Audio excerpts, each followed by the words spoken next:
Análisis del discurso político referente al tema de la educación en términos generales, pero también usando el discurso de la señora Carmen Rosa Villa Quintana, que es la líder de la ONU.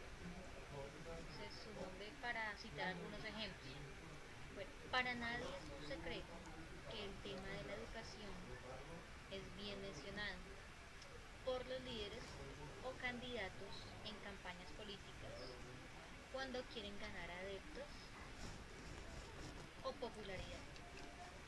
Este tema es bien mencionado en sus discursos debido a que es un tema que le interesa al pueblo.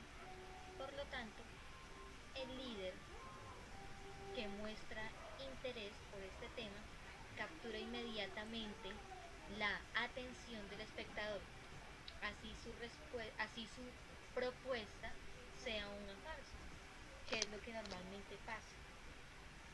La educación en el discurso político es un tema que se menciona pero que no trasciende, porque a la hora de tomar acciones todo se quedan promesas.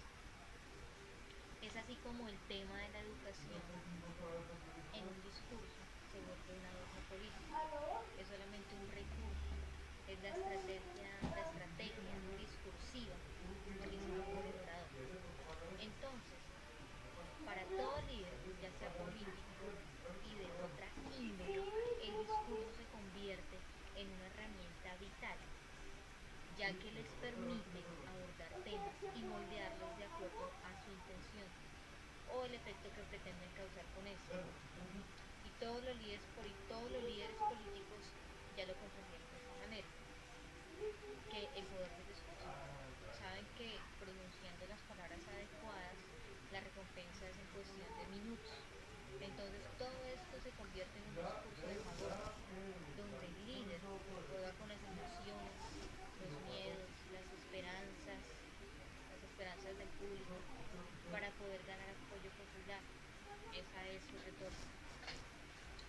Adicionalmente, dentro de los discursos políticos, los líderes también buscan confundir o suavizar la imagen que ellos tienen frente al pueblo.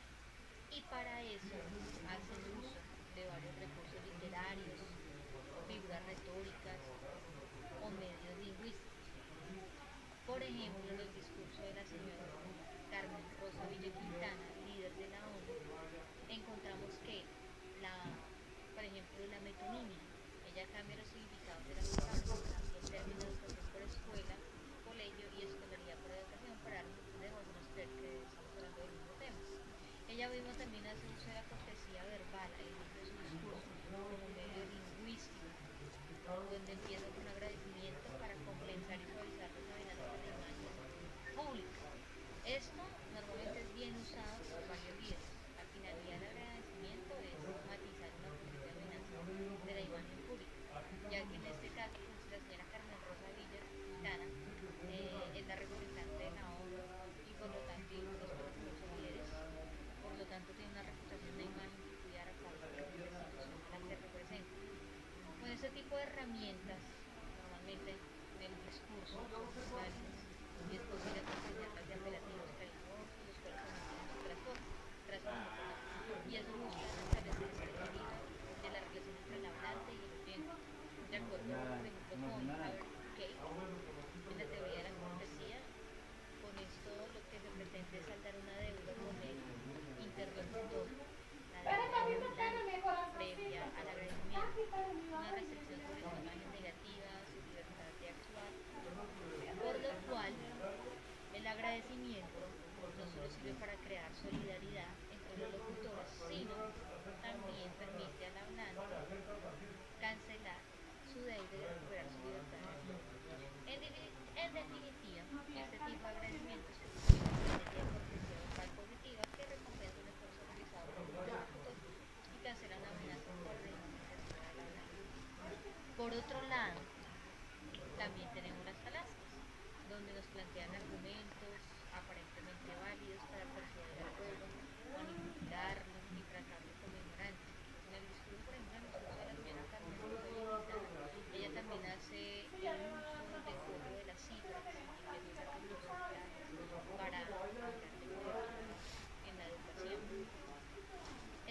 normalmente es bien usado en los discursos políticos y causa un impulso. Por ejemplo, normalmente cuando se habla de estas cifras, causa un impacto alarmista pero efectivo, creando una ilusión de avance de algo que realmente no es así. Y junto con eso también, por ejemplo, otro tipo de falacia es descalificar a la competencia o a otros líderes, de poner en tela de juicio lo que otros proponen para que nos inclinemos más a favor de lo que los que hacen las denuncias o los que están dando un discurso.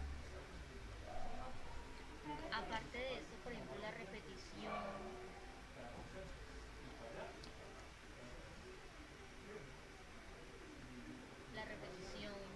la ironía, la metáfora, los eufemismos, el elipsis, la omisión de las palabras, habitualmente consideran necesarias el pleonasmo, y todos esos son, digamos, recursos que se utilizan para persuadir en la política, o en el recurso, perdón, en el discurso político.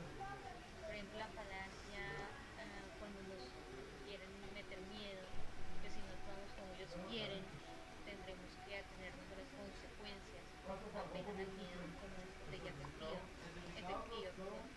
Entonces muchos se sienten obligados a actuar con eso. En fin, cuando sucede todo esto, cuando los líderes manipulan el discurso, cuando usan el tema de la educación para otros fines y después se descubre su verdadera intención, esto lo que produce son tensiones y contradicciones políticas y la pérdida de confianza del pueblo, la pérdida de confianza del pueblo en sus líderes.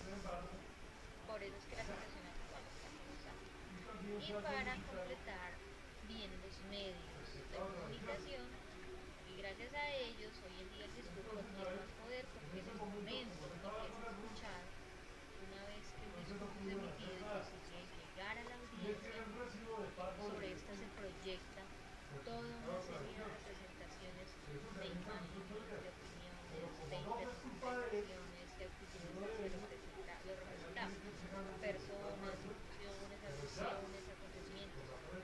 Entonces muchas representaciones que a veces corresponden a otras, corresponden y otras no corresponden.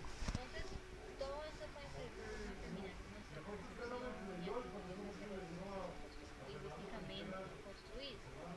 Es así como el discurso en los medios de comunicación es el más extendido y manipulador de los discursos a los que estamos expuestos en esta sociedad.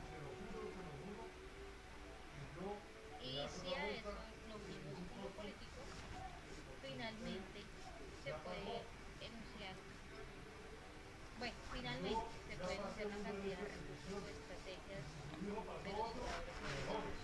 Lo importante es que con estos análisis se trate de brindar a los ciudadanos herramientas para que cada uno aprenda a interpretar de manera consciente cada uno de los elementos en el discurso, los cuales hacen parte de lo cotidiano, sobre todo en nuestro país.